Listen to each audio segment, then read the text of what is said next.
antibody there, but some of them will just set up in the medullary cords of the lymph node.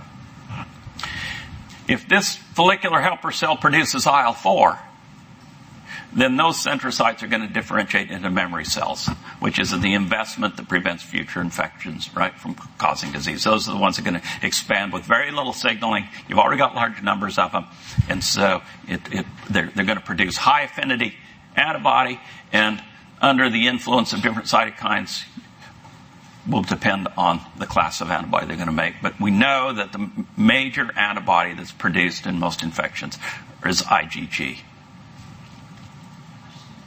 Why do the plasma cells go to the bone marrow? Why do they go there? Probably some chemokines that attract them, and they have a special set of receptors, because they just always go there. You don't see them. You never see, if you look in the peripheral blood, you never see plasma cells. Well, you see plasma cells if you got a plasma cell tumor, but largely they're absent in the peripheral blood. And you only, typically most of those that are in the medullary cords of lymph nodes, most of those are secreting IgM.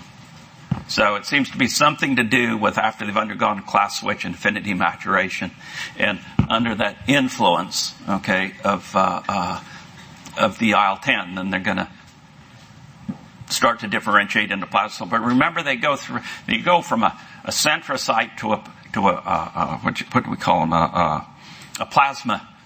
Maybe a plasmacyte, kind of halfway cell, if you will, ultimately into a full-fledged plasma cell. So probably in that process of differentiation, they're traveling down to the bone marrow, and it's just, I guess they're going home, which is where they came from. Okay, so memory B cells are the primary professional APC in the second exposure to an antigen, but that's kind of a little bit of a misnomer, right? Because as that adaptive immune system moves on, you're going to start to get memory cells already. Okay, so as the immune response goes on, if antigen persists, okay, then those B cells are going to become the major APCs. So it's just not in a secondary. It can happen later in a primary immune response. So all we do is just want to there's a kind of a good last slide to have a look at this, right? So antigen cross-links the membrane-bound immunoglobulin or the surface immunoglobulin, generating signal number 1, which leads to increased expression of class 2 and the co-stimulatory factor B7. Okay, so that's what those mature dendritic cells constitutively express as high levels of B7, which is so important in the primary response. Antigen-antibody complexes are internalized by receptor-mediated endocytosis and degraded to peptides, some of which are presented by class 2 MHC proteins on the membrane of that B cell. So, the T helper cell recognizes this complex on the B membrane, and plus a co-stimulatory signal activates the T helper cell. And what is the co-stimulatory factor? That's the B7 binding to the CD28. So now you have this cognate interaction, this pair here. Then when the T helper cell gets activated, right, combination of the T cell receptor and B7 binding CD28, that turns on the gene which is going to express CD40 ligand, or the CD40L. So that T cell begins to express the CD40L. The interaction of that with CD40 on the B cell provides signal number 2, and that's a huge signal for the B cell. So they're feeding off each other, right? The CD40 binds the ligand on the T cell, that's signal 2 to the B cell, and B7 binding CD28, that signal is a positive signal to the T helper cell. So they're helping each other out in this cognate pair. So the B cell begins to express receptors for various cytokines. Binding these cytokines released from the T helper cell in a directed fashion send signals that support the progression of the B cell to DNA synthesis and to differentiation. And then the environment, okay, additional cytokines within that environment will dictate which ones become memory cells, which ones become plasma cells, what types of class switching will occur.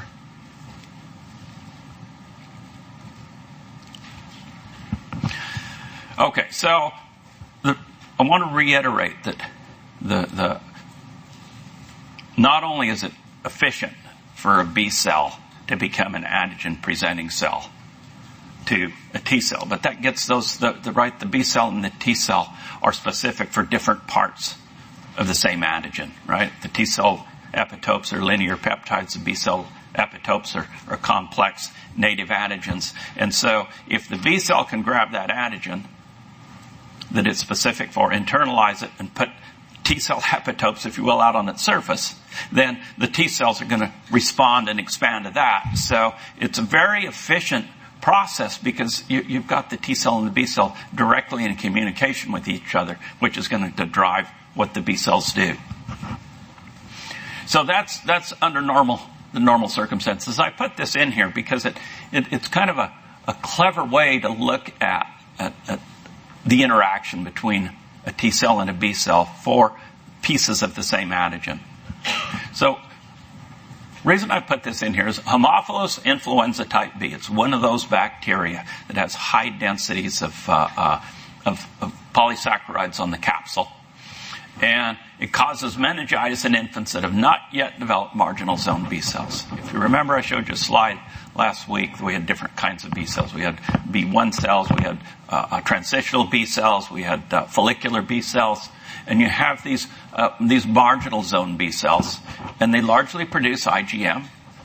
They don't require much T cell help, and they're very efficient at eliminating certain microbial infections. And one of those is Haemophilus, okay? But they haven't developed in young children yet. They're slow to go, okay? So very clever what they've been able to do is, so how do you trick the immune system?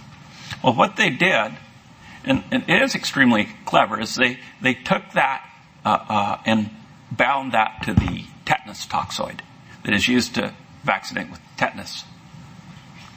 So what happens here is here's your tetanus toxoid. My pointer's going dead here. And what they did is they hooked the polysaccharide from the Haemophilus, right, from the cell wall. They hooked it, chemically linked it to the tetanus toxin and used that as a vaccine, as an immunogen.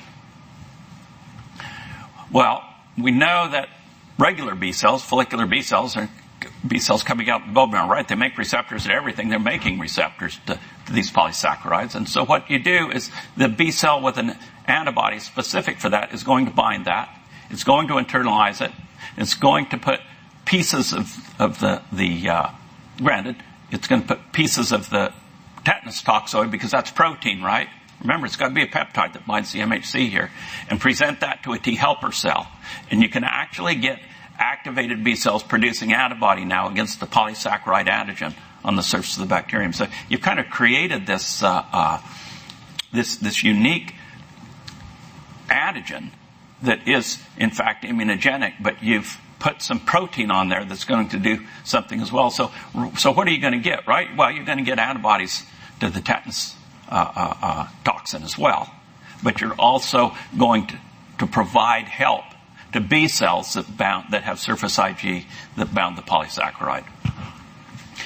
The memory response, you're probably not going to get a memory response, right, in an infection down the road. So this is going to last so long, but how does this cover the host until the immune system gains maturity and competence? I mean, that's kind of the idea, right, is you're going to induce an antibody response to the polysaccharide, which is specific for that Haemophilus, and that'll last long enough until the B1 cells, the marginal zone B cells, go ahead and develop in the spleen, and then just naturally, it's one of those things that, well, we're resistant to that infection now. So it's largely why it's infection of infants, because that's a primary family of B cells, if you will, that respond very well to these polysaccharide antigens on these capsules.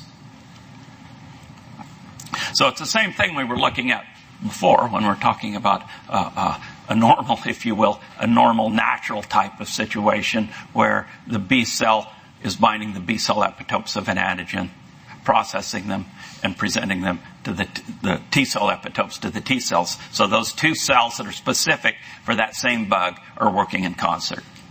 So when we experience a repeat infection with that same microbe, those memory cells are going to